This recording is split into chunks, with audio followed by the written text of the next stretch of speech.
Καλησπέρα σας.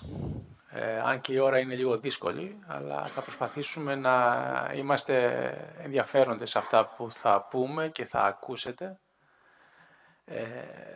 Πριν απ' όλα, θα θέλαμε να ευχαριστήσουμε πάρα πολύ τους αγαπητούς φίλους και συναδέλφους από το Θεαγένειο, τον κύριο Μουστάκα, τον κύριο Κλαμπάτσα, τον κύριο Γρεκό, για την τιμή που μας έκαναν και για την ευχαρίστηση που μας έδωσαν να μιλήσουμε για κάποια θέματα τα οποία είναι λίγο καινούρια, είναι κάποιες απαιτήσεις καινούριες σε ό,τι αφορά κάποιες πιστοποιήσεις που πρέπει να έχουν και οι ουρολόγοι πλέον, οι οποίοι ασχολούνται με επιβατικές μεθόδους που κάνουν χρήση μηχανημάτων ιοντιζουσών ακτινοβολιών. Σύμφωνα με την καινούργια νομοθεσία, όλοι όσοι εμπλέκονται σε τέτοιου είδους διαδικασίες οφείλουν να περάσουν μια σχετική εκπαίδευση, ώστε να έχουν τη δυνατότητα νόμιμα να μπορούν να κάνουν χρήση αυτών των μηχανημάτων και των τεχνικών. Και δεν έχει να κάνει μόνο με το θέμα του νόμου, αλλά έχει να κάνει και με το θέμα της εκπαίδευσης, να χρησιμοποιούν αυτά τα μηχανήματα σωστά, να χρησιμοποιούν τις σωστές τεχνικές προς όφελος κυρίως των ασθενών μας, αλλά και από άποψη προστασίας και των ιδίων. Ας μην χρονοτριβούμε, να καλέσουμε την αγαπητή συνάδελφο την κυρία Παπαλάσχαρη Αργυρό, η οποία είναι η Radiation Protection Officer του νοσοκομείου. Είναι υπεύθυνη για την δοσιμετρία όλων των εργαζομένων του νοσοκομείου, για την παρακολούθηση των ανατομικών τους δόσεων και των διαδικασιών πίσω από τις οποίες αυτές υπάρχουν, αλλά και έχει να κάνει, τρέχει όλη τη διαδικασία πιστοποιήσεων και εκπαίδευσης του προσωπικού του νοσοκομείου μας. Αργυρό.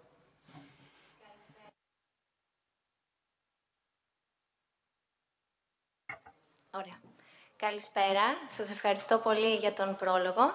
Ευχαριστώ πολύ τον κύριο Μουστάκα και τον κύριο Γρεκό για την τιμητική αυτή πρόσκληση να συμμετέχω στη δικιά σας αυτή διοργάνωση που έχετε κάνει σαν ομιλήτρια και να πω ένα φλέγον θέμα, την ακτινοπροστασία σε νοσοκομιακό περιβάλλον.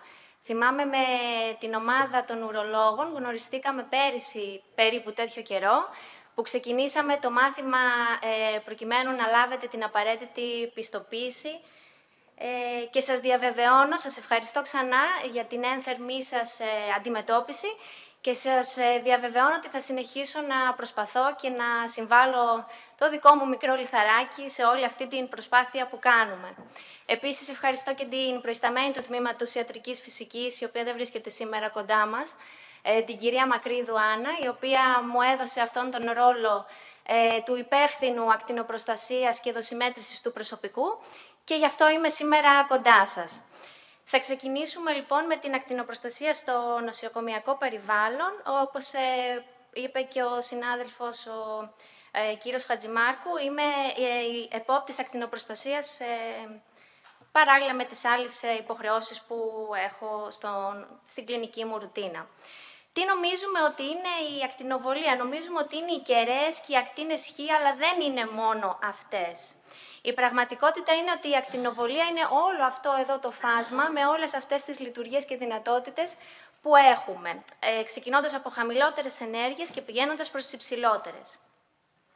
Η ακτινοβολία λοιπόν είναι η ενέργεια η οποία μεταδίδεται είτε με τη μορφή κινούμενων σωματιδίων, είτε με τη μορφή κυμάτων και είναι, όπως βλέπετε κάτω αριστερά, και μορφή κυμάτων είναι και το ορατό φως που αποτελεί μόνο ένα πολύ μικρό ποσοστό όλου του φάσματος το οποίο υπάρχει. Άρα ξεκινώντας σε χαμηλές συχνότητες έχουμε τις ραδιοσυχνότητες και τα μικροκύματα, μετά έχουμε τη μικρή περιοχή του ορατού φωτός και τις ακτίνες Χ και Γ. Ο άνθρωπος λοιπόν αντιλαμβάνεται το ορατό φως μέσω της όρασης και την υπέρυθρη ακτινοβολία μέσω της θερμότητας. Διακρίνουμε την ακτινοβολία σε δύο μεγάλες κατηγορίες ανάλογα με την ενέργεια και την επίδρασή του στην ύλη, σε ιοντίζουσα και μη ιοντίζουσα. Η μη ιοντίζουσα είναι αυτή που μεταφέρει σχετικά μικρή ενέργεια και δεν προκαλεί μεγάλες αντιδράσεις στον οργανισμό. Αντίθετα με την ιοντίζουσα, η οποία μπορεί να διασπάσει βία χημικούς δεσμούς και να προκαλέσει βιολογικές βλάβες στον πυρήνα των κυττάρων, οπότε στο DNA, στον ιστό και γενικά στον άνθρωπο. Η ιοντίζουσα τώρα ακτινοβολία βρίσκεται είτε από φυσικές είτε από τεχνητές πηγές. Οι φυσικές πηγές είναι κάποια ραδιοϊσότοπα που βρίσκονται στο έδαφος και στο υπέδαφος, όπως έχετε ακούσει φαντάζομαι για το ραδόνιο, που είναι ένα αέριο και βρίσκεται κυρίως σε πετρώματα και οικοδομικά υλικά. Επίσης, μια φυσική πηγή ακτινοβολίας που δεχόμαστε όλοι είναι η κοσμική ακτινοβολία λόγω του ήλιου. Επίσης, την παίρνουμε την ακτινοβολία με την κατάπαυση κάποιων τροφών, όπως είναι οι μπανάνες που έχουν ραδιενεργό κάλιο και τα φιστίκια. Από τεχνητές πηγές είναι τα μηχανήματα παραγωγής ακτινοβολιών, όπως είναι τα ακτινολογικά μηχανήματα, ο αξονικός γραμμικός επιταχυντής.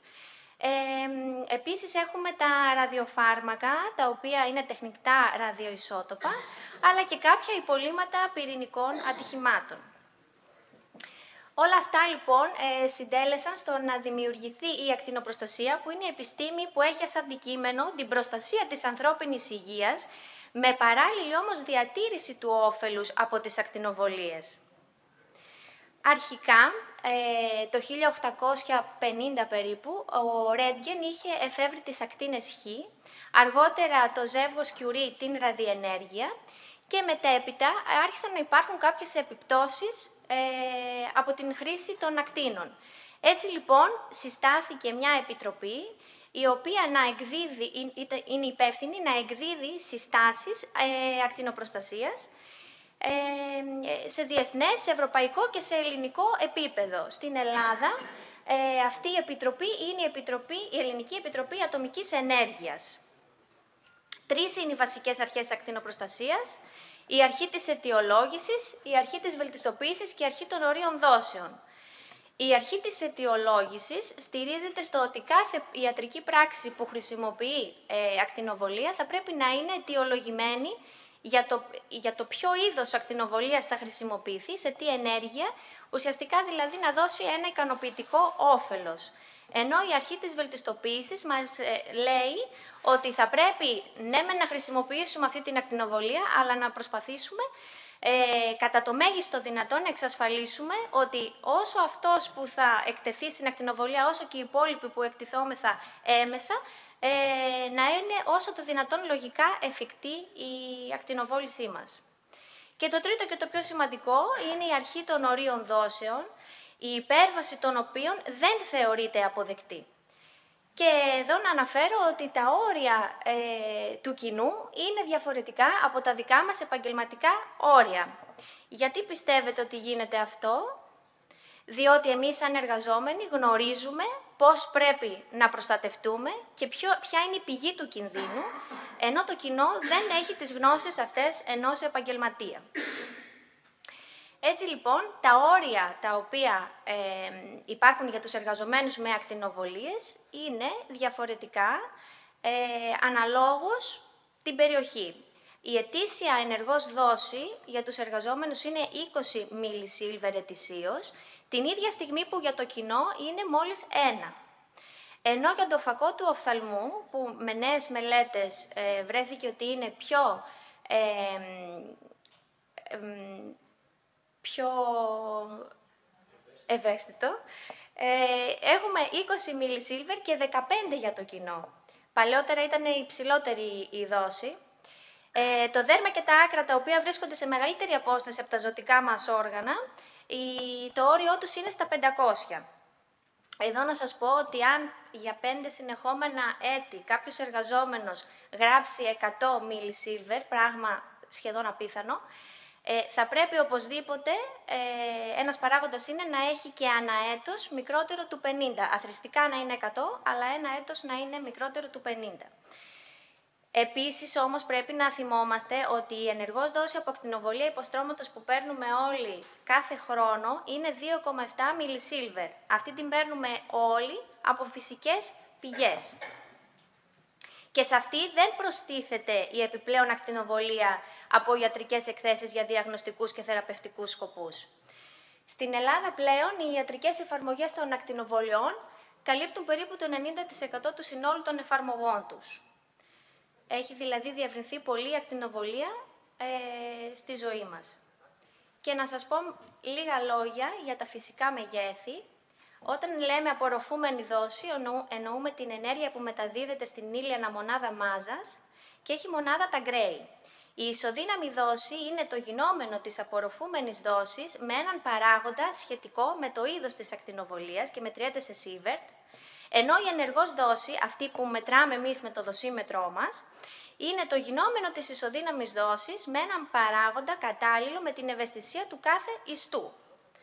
Οπότε η ενεργός δόση που σχετίζεται με τη συνολική ακτινική επιβάρυνση, σύμφωνα με την ΕΑΕ, αυτή που παίρνει ένα μέσο άτομο του πληθυσμού είναι 4,5 μιλισίλβερ ετησίως. Βλέπετε ότι το μεγαλύτερο ποσοστό της δόσης είναι οι ιατρικές εξετάσεις που μπορεί να πραγματοποιηθούν στο συγκεκριμένο άτομο, αλλά και ένα περίπου ίσο ποσοστό είναι από το ραδόνιο, που σας είπα η φυσική πηγή ακτινοβόλησης.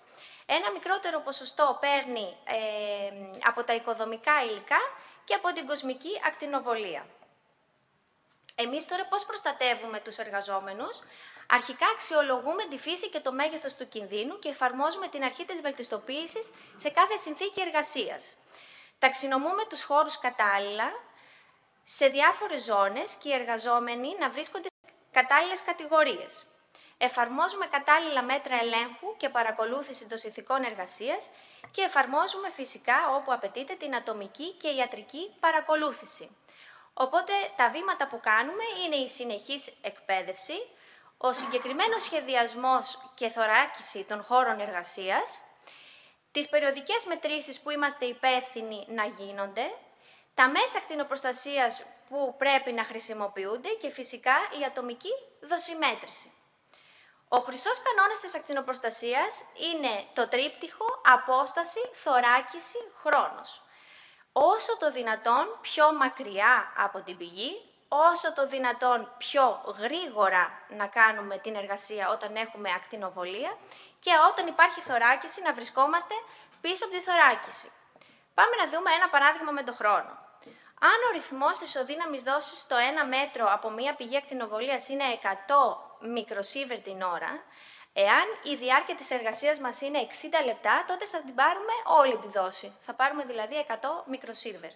Αν όμως περιορίσουμε την εργασία μας όσο είναι αυτό δυνατό στα 30 λεπτά, τότε θα λάβουμε τη μισή. Θα λάβουμε δηλαδή 50 μικροσίβερ.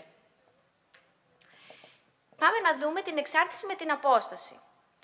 Η ένταση της ακτινοβολίας είναι αντιστρόφως ανάλογη με το τετράγωνο της απόστασης. Για παράδειγμα, έστω ότι είμαστε στο 1 μέτρο και ο ρυθμός δόσης είναι 100 μικροσίβερ την ώρα. Εάν απομακρυνθούμε στα 2 μέτρα, τότε ο ρυθμός θα πέσει στα 25, θα υποτετραπλασιαστεί, διότι θα έχουμε 100 δια 2 στο τετράγωνο, είπαμε αντιστρόφως ανάλογα με το τετράγωνο της απόστασης, άρα 100 δια 4.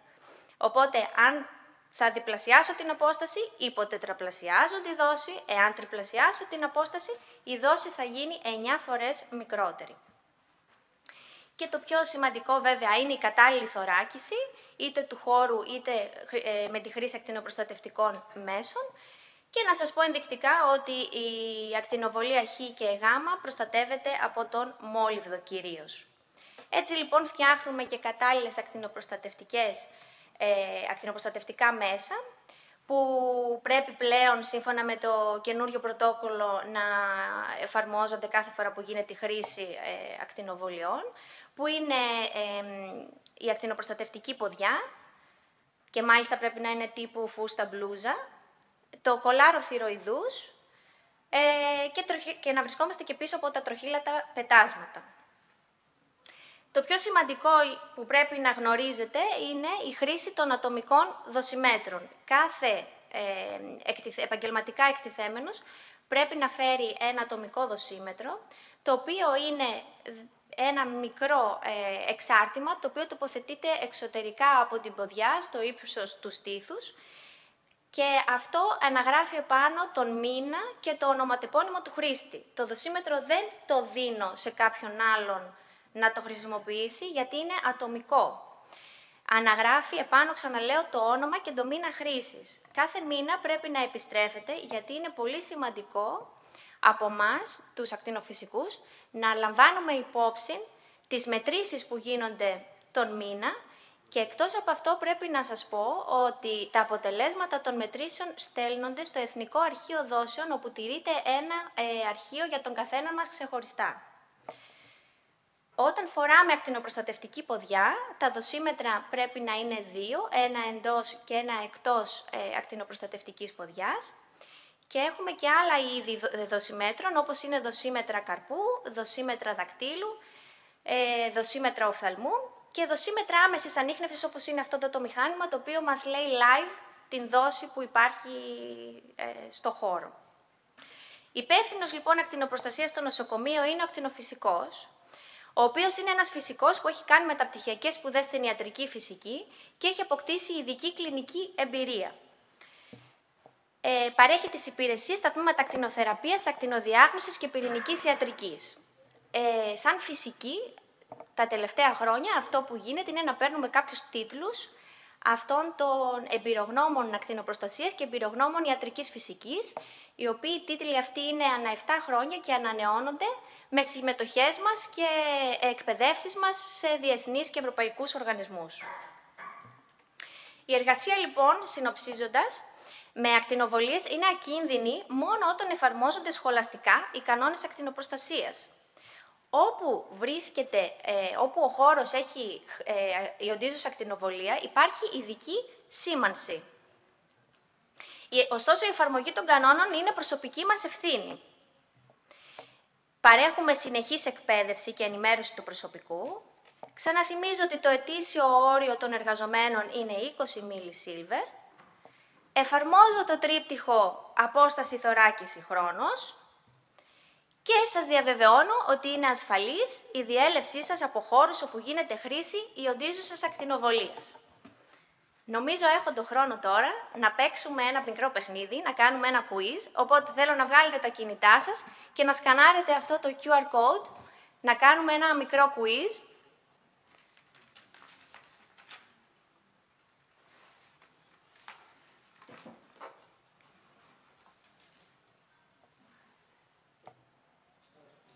Ναι, το έχω και εδώ.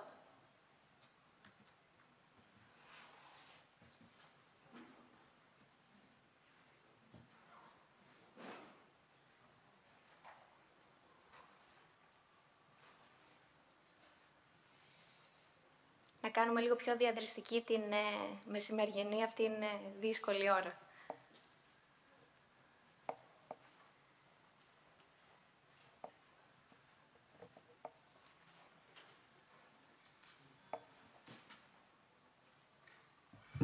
Μέχρι να συνδεθούν όσοι επιθυμούν, δώστε μου μισό λεπτό να κάνω μια παρατήρηση, όχι μια παρατήρηση, ένα συμπέρασμα.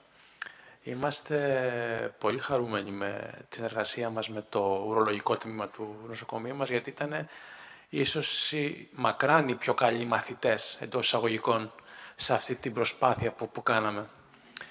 Καλώς ή κακώς, αυτά τα επίπεδα δόσης που είδατε, οι μόνοι που μπορεί να τα πιάσουν κάποια στιγμή είναι οι επεμβατικοί. Αυτοί που κάνουν επεμβατικές διεργασίες. Οι ουρολόγοι είναι μία από τις ειδικότητες που κάνουν τέτοιες δουλειές.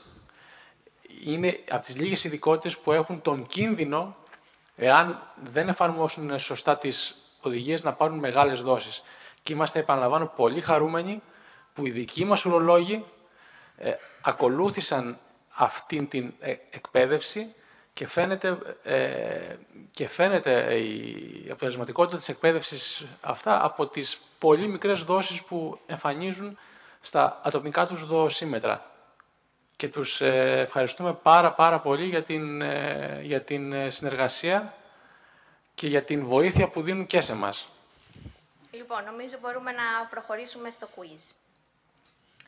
Η ετήσια ενεργός δόση για χρήση ολόσωμου δοσιμέτρου είναι... Ο χρόνος πηγαίνει αντίστροφα, να είστε λίγο γρήγοροι στις απαντήσεις σας. 10 δευτερόλεπτα μένουν.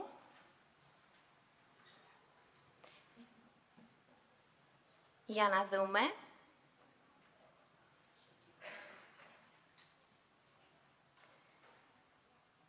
Είναι λοιπόν 20. Περισσότεροι το απαντήσατε αυτό. Είμαι πάρα πολύ χαρούμενη. Άρα η ετήσια ενεργός δόση για χρήση ολόσωμου δοσιμέτρου είναι 20 μιλισίλβερ. Προχωράω στην επόμενη ερώτηση. Η σωστή χρήση δοσιμέτρων προστατεύει έμεσα τον εργαζόμενο από την ιοντίζουσα ακτινοβολία. Βοηθά στον άμεσο έλεγχο της καταγραφής σας δόση εργαζομένου από τον υπεύθυνο δοσιμέτρησης προσωπικού ακτινοφυσικό. Σε περίπτωση χρήσης ακτινοπροστατευτικής ποδιάς θα πρέπει να τοποθετείτε εξωτερικά ή όλα τα παραπάνω.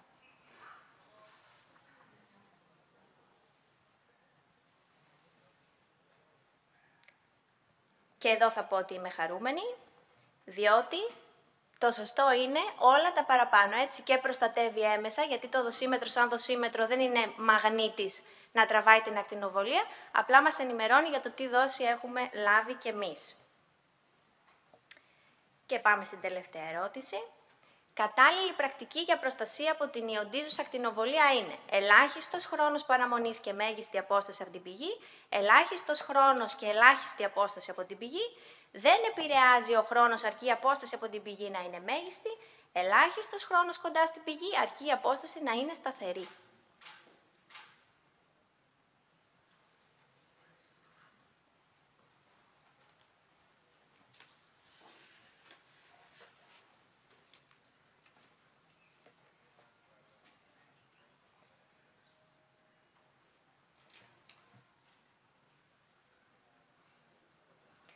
Πάρα πολύ ωραία.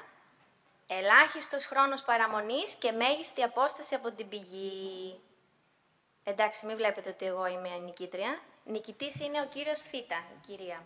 Την επόμενη φορά θα το κάνουμε σε δύο στάδια αυτό, πριν και μετά. Εντάξει, γιατί σαν τα τεστ που βάζουμε. Αυτά τα 1-2 άτομα που χάσαμε είμαστε παραδείγματοι. Συγγνώμη κιόλας. Σωστά. Σας ευχαριστώ πολύ.